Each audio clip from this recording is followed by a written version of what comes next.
Hey, well, it's that time of year. It's bud break time. Not everything is breaking, but several are, and it's just an exciting time because the vineyard is starting a new season here in 2025. Springtime. The Camminare Noir came out first. In fact, it's pretty far ahead of everything.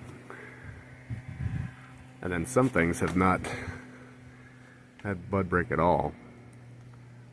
Particularly the muscadines for sure, and the Lamanto is behind.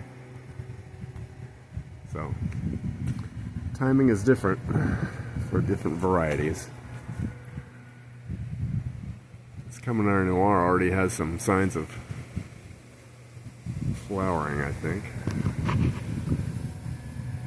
So way ahead.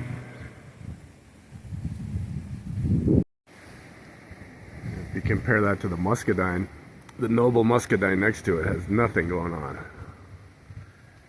Just a stick.